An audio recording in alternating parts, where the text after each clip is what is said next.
shift your mindset to be like, hey, this is really great right now with like these chandeliers and these like helicopters, but remove that. Is he still a cool guy? The book obviously talks a lot about relationships, and you're kind of explaining in a way that you never have before everything that went down with Brooks and why, all of that stuff. Was there any part of you that was a little nervous to reopen this whole Desiree quote unquote settled for Chris narrative? I know. No, it's so annoying. It like follows me forever. But no, I think now more than ever, I'm just so comfortable with it because I can look back and give myself so much more grace. And I can look back and be like, in those pieces of my confusion, like there was purpose. And so now more than ever, I can sit here and just be so like, this is what happened. And it's okay that happened because now I'm here where I am grown, from that.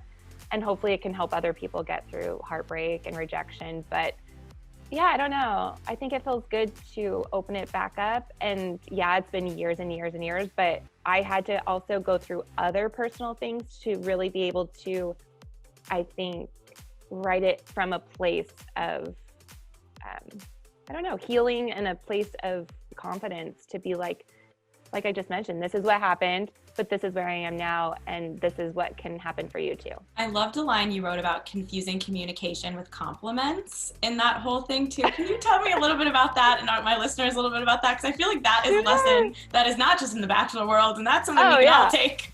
I mean, I feel like probably now more than ever in like dating online and dating through Tinder, I feel like, oh my God, he's like texting me, or oh my God, he said this and that. And I mean, even back in my, dinosaur age of dating, I still took, communication as compliments. And I think that's just because I just didn't grow up with communicative family. And like, I don't know, if someone says something nice, it was like, oh, they really like me.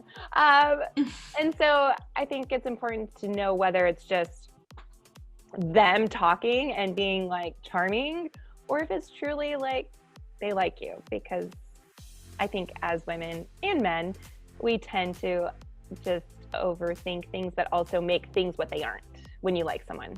Yeah.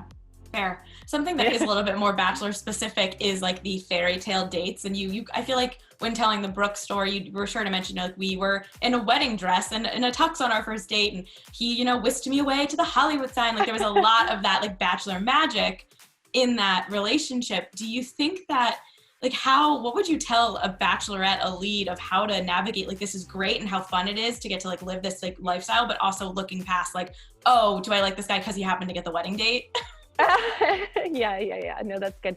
This is something that Chris and I did very well, and probably why we could establish a relationship based on also friendship and something that would last outside of the extravagance, is even the first group date where we were dancing, like he stayed later and we danced and stuff.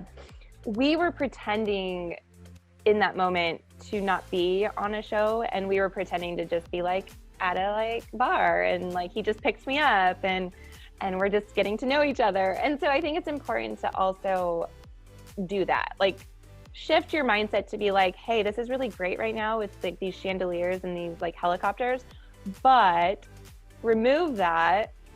Is he still a cool guy? Or is it just getting the best of us that, that it's so extravagant and it's making you all like fluttered? Yeah, for sure. While like revisiting this Bachelor journey and Bachelorette journey that you went on and this relationship, was there anything that you would change or you wish that the viewer saw at the time during everything that happened those last couple episodes for you? I know, the whole season, I feel like, Chris got a little bit pushed under the rug. So people weren't able to really see just how strong our connection really was.